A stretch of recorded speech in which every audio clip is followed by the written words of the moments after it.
Bom dia, bom dia, bom dia. Chegamos aqui. Tem alguém na sala? Estou esperando. Meus queridos, o tema hoje, esqueci de colocar aqui, eu vou pôr. O tema qual é? Hoje, estamos. Obrigado, Jonathan Barreto. Bom dia, queridinho. Então, falar sobre a família, já que nós vamos fazer um casamento. Agora vai ter a festa de Santo Antônio com o casamento. E que eu resisti tanto tempo para fazer, eu achava que não devia fazer, porque o mestre nunca fez, então eu achava que eu não devia fazer. Mas depois de um tempo raciocinando, bem, cada época tem suas coisas para realizar. Vou fazer sim. E meus noivos, no 11, nossa, eu acho que a porta inteira ia se casar naquele dia. Foi muito bacana, e eu vi do casamento para as pessoas que estão frequentando a porta, como é que era importante isso para a vida deles, para nossas vidas também. E agora nós vamos fazer o segundo ano, segundo casamento coletivo, que eu acho que está de um bom tamanho, está ótimo. Então a gente vai estar organizando a festa, arrumando. Eu estou assim como tipo mãe da noiva, né? Porque, dos noivos, porque começamos a arrumar lá todo o terreno. Como é que chama aquela a planta que faz? Podamos? Clúzia. Grúzia, né? Clúzia. Hã? Clúzia. Grúzia. Então, podamos as grúzias todas daquele parapeito do estacionamento, todas elas. Olha, tem um, dois, três, quatro, cinco. Tem cinco. Cinco grúzias ali. Fora as de baixo, depois da porta, perto da oca. Cinco, seis, sete, oito, nove parapetes de dúzia. Nós podemos quase tudo, só falta a perto da cozinha. O resto está tudo podado, bonitinho, quadradinho, bonitinho. Acho que vocês estão vendo pelas fotos. A gente foi até 2 vezes na semana lá para poder dar conta de fazer aquilo, porque não é só podar. É de podar, daí cai todas aquelas folhas, você tem que catar aquelas folhas, depois queimar aquelas folhas. Você tem que fazer um buracão muito grande, não tem gente nem para ajudar para fazer isso. Então, eu vou queimar mesmo. Então, a escândalo dos cá, faz tudo direitinho, pelo menos isso a gente faz.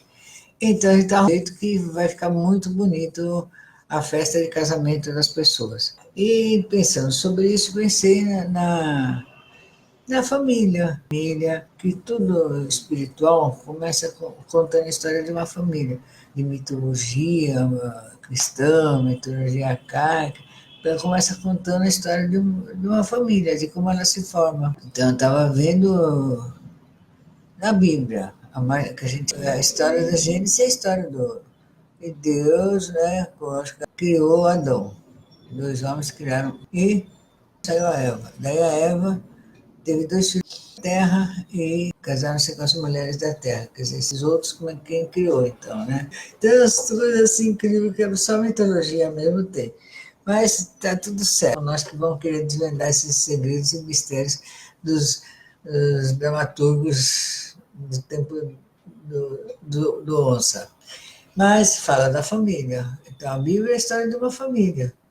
Então, depois os filhos que eles tiveram, a saga que eles tiveram, o que aconteceu, o que não aconteceu, até chegar na Jesus, Maria, José, a história deles, então, família.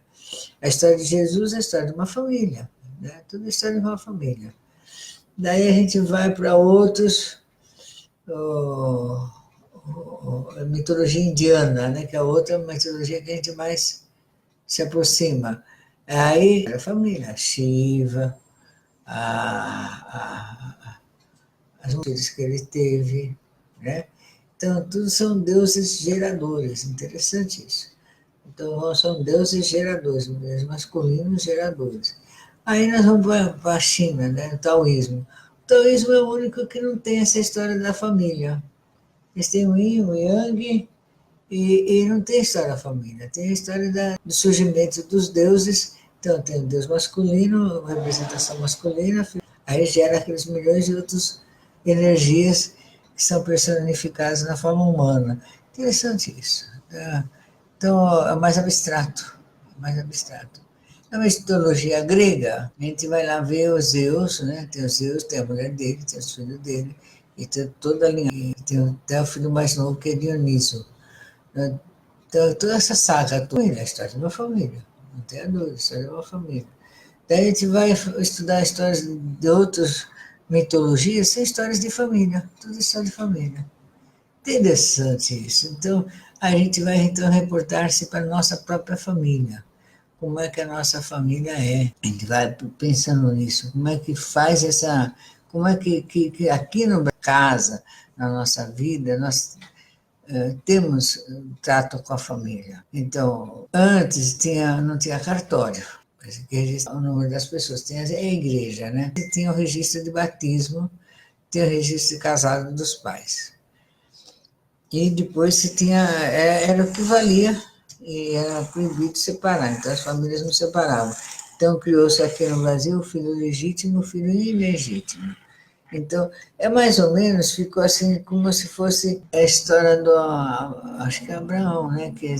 A mulher dele era muito velha, ele teve filho com uma escrava, e depois a mulher dele engravidou, e o filho da mulher dele nasceu Israel, e o filho da escrava nasceu, foram os palestinos. E até hoje brigam por causa disso. Então, veja bem, a vítima sem ser registrada. Então, a igreja dava um documento e ia pela igreja. Só que o filho ilegítimo, aquele que não era registrado, não tinha direito a nada. Então, se o homem separasse de uma mulher e vivesse com outra, ele morria, quem recebia a herança era a mulher primeira, a segunda não recebia nada. Eu lembro muito bem que até bem pouco tempo atrás, a mulher que era a segunda esposa, ela e os filhos, quando o homem morria, a família ia lá, expulsava ela da casa e tomava posse, porque minha mãe, que é legítima, eu que sou filho legítimo, e tinha muito disso no Brasil, até 30 anos atrás. Não é muito tempo não, 30, 40 anos atrás. Não sei se vocês se lembram disso, mas tinha mesmo, tinha muito. Eu lembro também que quando minha mãe se separou do meu pai, lá na rua, na Penha, olha, Penha, bairro periférico, todo mundo tem seus problemas. Tinha crianças que não brincavam com a gente, comigo e com meus irmãos, porque nós éramos filhos de pais separados. Olha só, ainda tinha isso, tem esse preconceito tremendo. Até que começou a se falar aqui no Brasil do divórcio. Então, era uma época que as mulheres tinham que supor da vida, mesmo que não gostassem mais. E aí, em geral, os pais que escolhiam os casamentos. Induziam, o pai e a mãe tinham poder de mandar o filho embora de casa, pôr na rua, bater, e às vezes até mutilar. Então, uma filha que perdesse a virgindade era considerada quase prostituta e mandada para um filho que fosse homossexual para a rua, e assim por diante. Isso tinha outros preconceitos também, muito de pais, de filhos, de dominação, e o que ia fazer? Né? Então, aos poucos, o Estado foi tomando conta disso e tentando organizar melhor a família brasileira, que ela estava uma família difícil, uma família muito que é, de alguma forma, bem ou mal, a Igreja Católica e os protestantes batistas, presbiterianos, que vieram para o Brasil há pouco tempo, e os judeus, que vieram logo no começo da descoberta, seguravam a onda. Então, essas religiões que entraram é que seguravam mais a onda e davam um consolo para as vidas. E as viúvas, né? Também, nossa, que a viúva, nossa senhora, era uma coitada dessa mulher. No mesmo não ocorria com o homem, porque o mundo era mais masculino, mas eles se defendiam de outra forma, mas as mulheres, nossa senhora, pelo amor de Deus, o que era aquilo que acontecia? Então, as religiões é que começaram a dar mais respaldo para isso. Você vê, na Índia, as mulheres até 1940 e poucos, 50, o homem morria, a mulher ia por ser queimada viva junto com o cara. Olha só, então a Inglaterra que proibiu isso. Foi graças à invenção inglesa, que estavam dominando ainda, proibiu a morte das viúvas de ser queimada junto com o marido. Nossa senhora, e é queimada viva. O outro estava morto, mas ela estava viva. Uma coisa absurda, primitiva. Então, o mundo, nos seus cursos, não fala de tecnologia, há muito pouco tempo, 50 anos, 60 anos. por aí, e tem evoluído mais, graças às intervenções, acho que muito da intervenção dos sacerdotes de várias religiões, influenciando e fazendo a cabeça das pessoas de forma diferente. Então, hoje em dia, aqui no Brasil, se aceita o divórcio. Eu entendo que essa foi uma intervenção da igreja presbiteriana, metodista, batista aqui no Brasil, que eles já vinham do sistema inglês que aceitava o divórcio. Eu lembro que minha mãe ficou muito feliz, daí pronto, pode casar outra vez, pode separar, pode casar outra vez. Então, tudo certo. Não é, pela lei, a pessoa não fica mal vista. E depois, agora, recentemente, que o governo do Lula ilegítimos. Nossa, que ótimo! Todos os filhos são legítimos, não tem mais filho ilegítimo, não tem mais a palavra bastardo. Isso foi de um raciocínio, de um pensamento mais alternativo, que deve ter influenciado nisso no governo, sem dúvida. Então, olha, a evolução dos costumes com as palavras, né? Depois, rapidamente, não ficou mais. Os que não casavam ficavam para titia. Eu peguei esse tempo, então eu ficava para titia. Oba! Uma mulher de 30 anos já era balzaquiana. Olha o nome que não se usa nem mais nesse país. Então, conforme vai mudando os costumes, algumas palavras vão parando de ser ditas e começam a ser usadas outras palavras, né? Encaixa-se em outras palavras. Lembra que eu falei sobre a magia da palavra? Então, tudo isso é raciocínio do pensamento esotérico, do pensamento espiritual. Não esotérico, eu falo de todas as religiões, não é esotérico só do esoterismo em si, mas do catolicismo, do protestantismo, do espiritismo, dos ismos. E vão raciocinando e vão pensando no ser humano, como ajeitar a vida, como melhorar, como ter menos preconceito. Então, todo o combate é contra o preconceito, na realidade é contra o preconceito, né? Então ainda tem grupos tribais primitivos que fazem o menino casar com 14 anos. Na Índia ainda tem essa menina de 12, 13 anos casando com um cara de 60. Um absurdo os pais da menina deixar e o cara de 60 querer. Pelo amor de Deus, pensa nisso, né? Ainda existe isso. Na África ainda existe isso, ainda temos isso aqui acontecendo em algumas tribos muito primitivas de ciganos, também ainda tem. Mas não são todos os ciganos, mas uma parte deles ainda é assim. Então, pensa bem, como é que é a vida dessas pessoas? Então, como é que estão? Você fala, mas nós estamos aqui num grupo espiritual, por que você está falando da família? Porque a formação da família é uma formação que quem deu essa formação foram os grupos espirituais. A origem da família é a origem dos grupos espirituais. Todas as religiões começam contando a história do mundo. Como é que conta a história do mundo? Contando a história da primeira família. Da família. Então, quando você conta a história do mestre Irineu, você conta o quê? O mestre Irineu nasceu assim, assim, assim, a mãe dele foi fulano, ciclano, nasceu cidade calçar, o pai dele foi ciclano, ele teve tantos irmãos, aí ele formou uma família. Aí você começa a contar a história de uma família, da família dele, e como se desenvolveu, qual foi o meio ambiente, qual foi a influência. Então, é isso que faz com que as coisas comecem a acontecer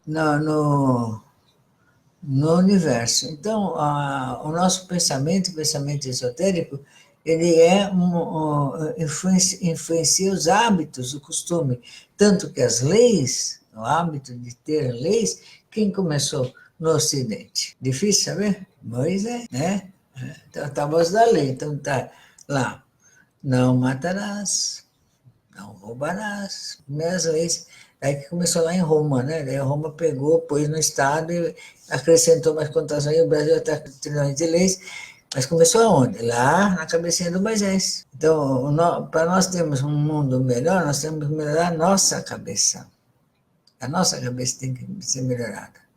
Então, eu estava pensando que antes tinha um casamento que era para o resto da vida. Então, era obrigado a viver junto, até por questões financeiras, e às vezes por milhares de questões. E era aceito se que o homem tivesse o outro, todo mundo fechava os olhos. Tinha assim, homens que tinham assim, a primeira esposa, depois a primeira predileta, a segunda predileta, a terceira predileta. Isso existe no interior do Brasil até hoje, gente. Eu sei. Já tive notícias assim, da minha própria família. Né? Então, como é que é? Então, nós temos que mudar isso aí.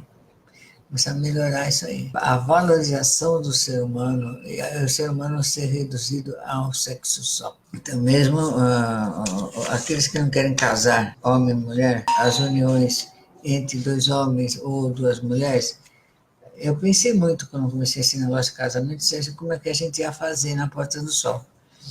E decidi aceitar. Eu acho que tem que aceitar mesmo, desde que a união deles sejam estáveis como a dos outros. A lei é para os dois. A lei é para os dois. Né? Então, a mesma coisa que a gente não quer os casais, homem e mulher, se pegando, se agarrando lá, a gente não quer homem com homem e mulher com mulher. Tem que se comportar direitinho. E viver de forma estável. Está estável, tá. Então, eles casam. Eu tive um primo que muito bonito. E quando a família descobriu que ele era homossexual, ou ele se revelou, não sei bem qual foi, ele se matou. A vergonha que ele teve tanta, tanta, tanta, que se matou foi um trauma para a família. A mãe dele nunca mais se recuperou. E ainda eu, para gravar a situação, eu falei, tia, também só queria o quê? No carnaval só fantasiava ele de Maria Antonieta, de tão lindo que ele era, né? Aí pronto, aí se acabou mesmo de vez, né? Então, sabe, e das mulheres também, a mesma coisa. Então, eu resolvi aceitar, desde que a união seja estável, né? Seja estável. Aí tá, então a gente aceita, que não é todo Daime que aceita, o Daime não aceita, só de homem com mulheres. Nós, eu acho que somos os únicos grupos da Emícia que aceitamos e realizamos isso. Mas isso não foi uma coisa assim imposta nem nada. Foi uma coisa pensada longamente, a nível histórico, inclusive. A nível histórico, inclusive. A gente pensou nisso como um valor do direito das pessoas poderem viver uma com as outras felizes. Nem todo mundo, porque homem com homem não vai gerar filho, os dois. Nem mulher com mulher vai gerar filho. Mas nem todo mundo nasceu para ser pai e mãe. Nem todo mundo nasceu para gerar filhos. Então, inclusive, isso está na mão da Vanita. Tem pessoas que nasceram para cuidar da humanidade, cuidar do filho dos outros. Essa é a função, né? Então é isso. Não lhes nega o direito de viverem felizes. Então a gente não tem essa preocupação, não tem esse pensamento, porque é muito preconceituoso. Então a gente faz casamentos, mas desde que sejam estáveis. É isso. E os dois se comportam direitinho. Né? Bom, como todo mundo se comporta. É isso. Então estamos falando da família. Falando, deixa de ser família? Não, não deixa de ser família.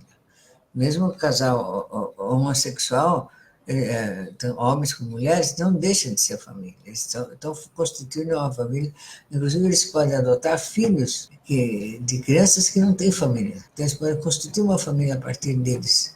E ir muito bem. Entendeu? Eles estão cuidando da humanidade. É isso. Então, nós aceitamos. Então, eu estou falando isso porque vai ter Santo Antônio, vai ter casamento, e todos devem saber que nós não temos esse tipo de preconceito. Tá?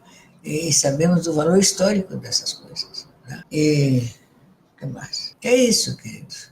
Então, o raciocínio da gente tem da família, do cuidado um com o outro, ele evolui no mundo, nas leis do mundo, no país.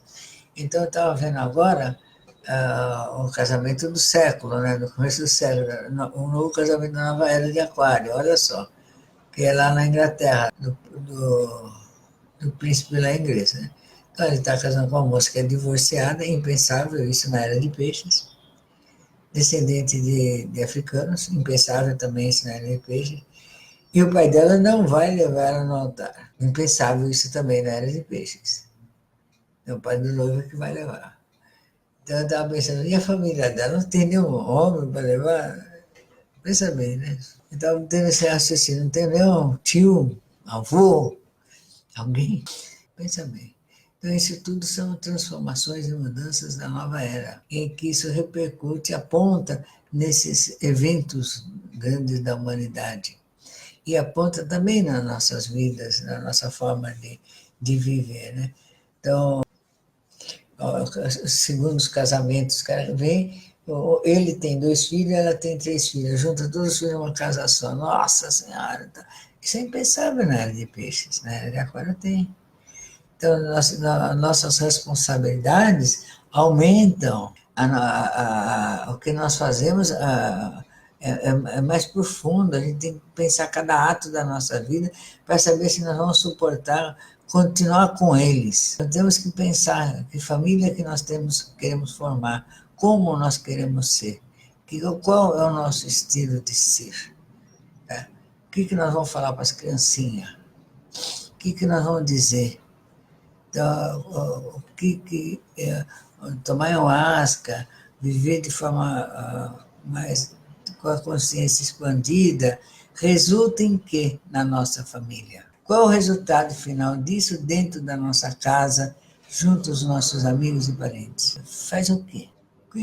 Que família nós somos perante a nossa família? Como nós nos apresentamos perante a nossa família? E que é a nossa família?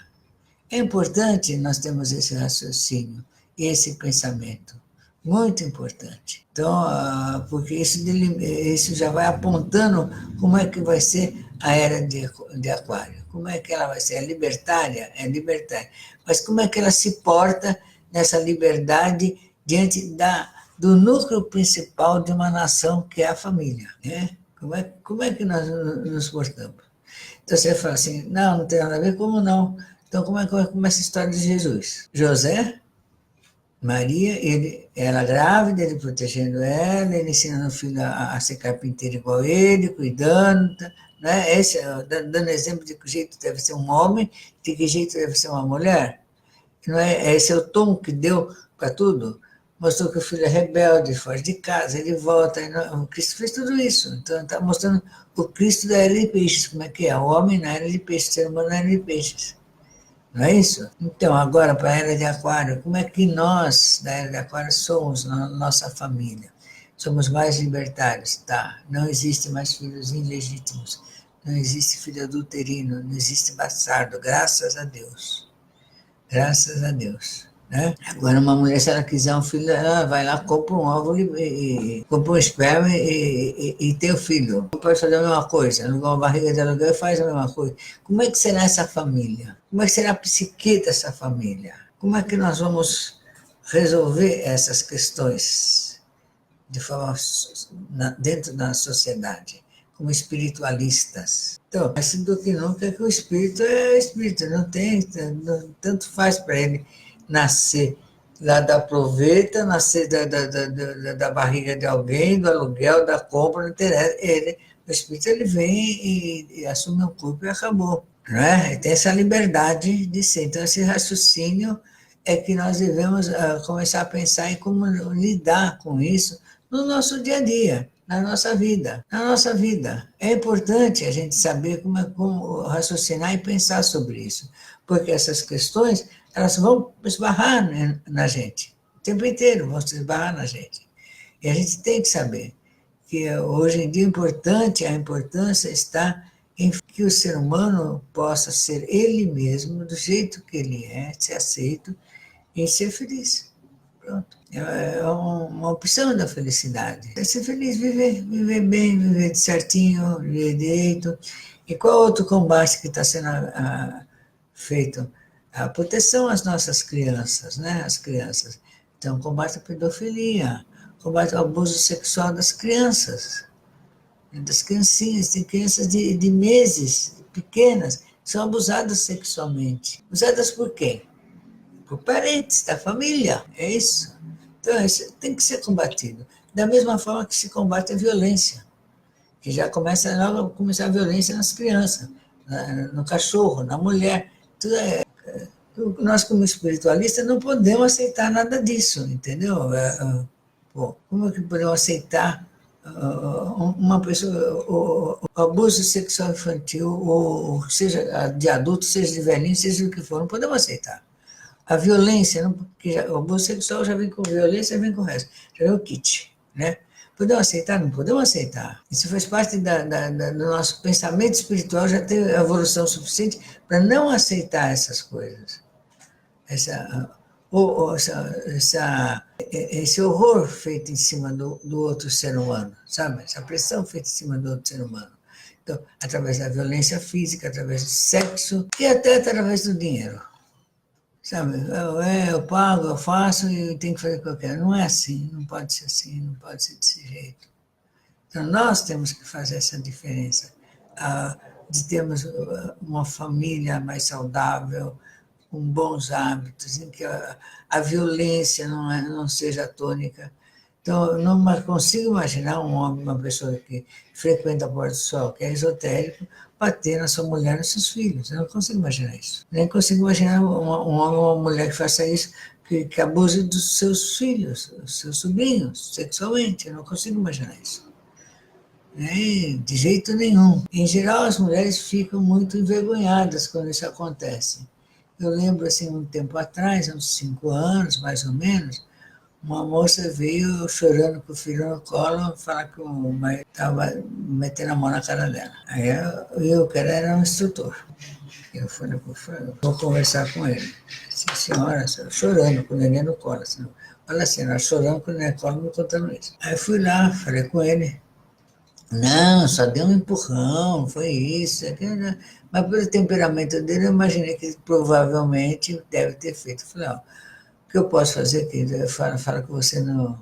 Você tem que procurar um terapeuta, você tem que evitar também, não está satisfeito, separa, mas não pode bater nem na sua mulher e nem ficar batendo na sua mulher com ela no colo, ela cai com a criança no chão, sabe? Não está certo isso aí, não, está errado. Falei um monte. Falei, então, enquanto vocês não resolverem isso, você não pode ser instrutor. Nossa, o cara ficou assim, puto da vida. Eu falei, não, você já sabia. Tendo esse problema, como você pode ser instrutor? Pensa bem, qualquer matéria que você vai ensinar vai bater contra isso, não dá. Tá, achei que eu fiz certo, correto. O que aconteceu? Aí lá vem ela, puta da vida. Como ser instrutor? Dá só um sermão nele, só tirou ele de ser instrutor e agora...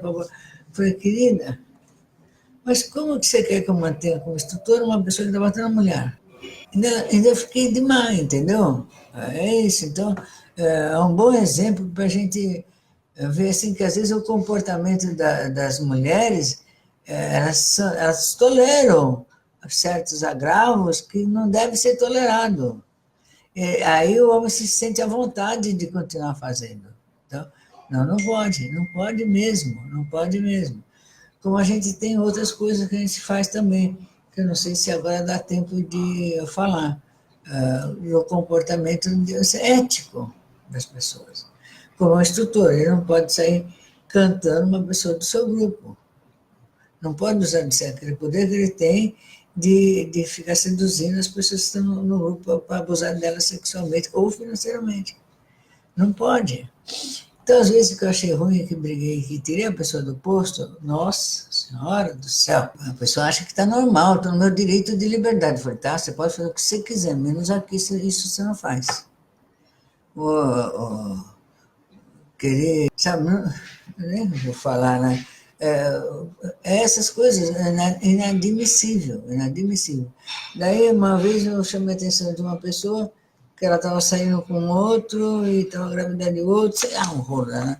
Eu falei, você não pode mais ser instrutora da Porta do Sol, nem da palestra, nada. Pode frequentar, mas o cargo eu estou com te tirei agora. Como? Eu tenho liberdade com o meu corpo, eu faço o que quer. Eu falei, concordo com você. Você tem liberdade de fazer o que você quiser, mas você não pode fazer isso sendo instrutor da Porta do Sol, ou dirigente, ou coisa parecida, ou responsável por qualquer coisa, até do UFA. Não pode. Então, você quer usar essa sua liberdade para fazer o que você quer do seu corpo? Ótimo. Você pode frequentar a Porta do Sol, mas você não pode ter função nenhuma. Nossa, virei inimiga até hoje. Essas pessoas falam mal de mim, que eu sou preconceituosa, que eu quero controlar a vida das pessoas. Está certo isso? Não está certo, é ético, gente. Então eu falo isso para a gente falar assim, se estamos falando da família, porque na realidade um grupo xamânico é um grupo familiar.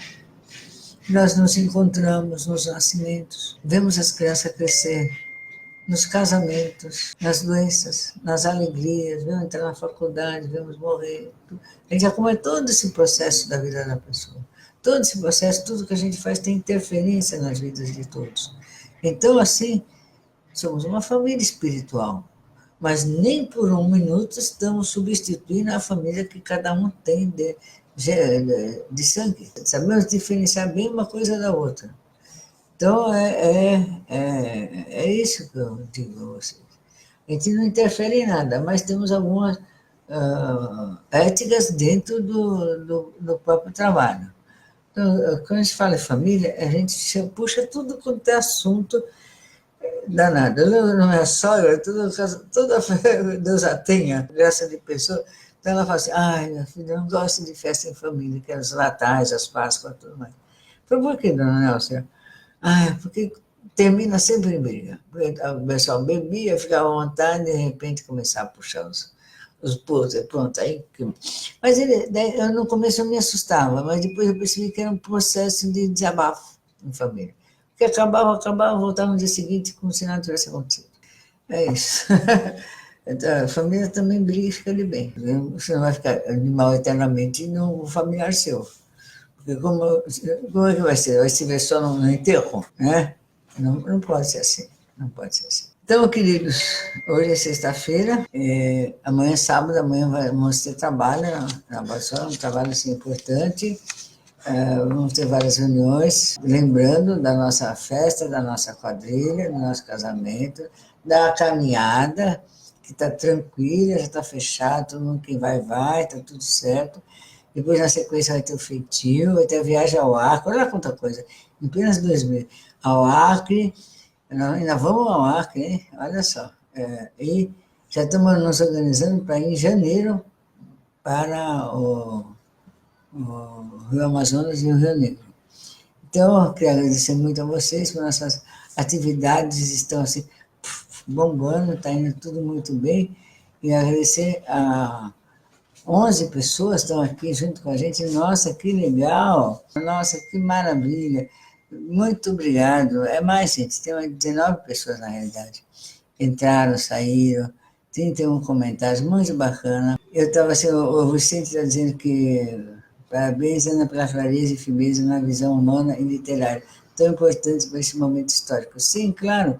É importante a gente falar da família e dizer exatamente como a gente pensa e deixar isso muito claro. Que senão pensa que nós somos um grupo, sabe, Vicente? Vamos pensar que a gente é um grupo de porra louca, que estamos lá tomando chá, achando legal, dançando, cantando, e que não pensamos em nada. Não, nós pensamos muito. Essa que é. Pensamos muito, bastante.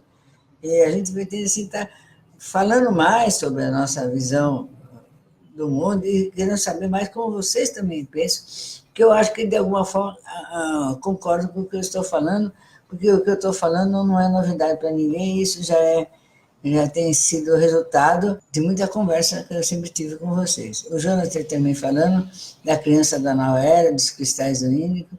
Sim, vamos falar sobre essas crianças que nascem. Aliás, nós temos vários adultos agora na Porta do Sol que foram crianças cristais, crianças índicas. E que são, sabe quem eles são? São aquelas pessoas que não dão mínimo trabalho. Quando você fala uma coisa, eles já sacaram, já entenderam, já foram, já votaram. Incrível, né? Nossa, quando eles começam a chegar, a gente tem poucos, tem uns 2, 3, acho que é o máximo, ao todo. Sai com tudo, né? Não dando trabalho, vão ali, já vêm pronto para trabalhar. É incrível a rapidez com que eles assimilam as coisas, né? Sem perder sua personalidade, sem perder sua vida, eles estão aí para ajudar. É uma maravilha, mas eu vou falar mais especialmente sobre essas crianças e como que deve ser a educação dessas crianças, né? Que é importante. O Luciano, falando sobre as plantas, né? O nosso biólogo. Obrigado, Luciano. Então, obrigado, queridos. Então, até amanhã. Quem está em São Paulo, o nosso trabalho, eu quero lá que vocês vão ver lá o nosso trabalho do jardim, da jardinagem, porque a coisa mais eu adoro jardim, fazer jardim, nossa, é uma coisa que eu adoro demais. Jardim inclui floresta, bosque e tudo mais, tudo isso que for de árvore. Tá bom? Muito obrigado pelos coraçãozinhos, obrigado pelos sozinhos, obrigado por tudo. E até amanhã e tenham um bom fim de semana, aqueles que estão mais distante. Obrigado, querido.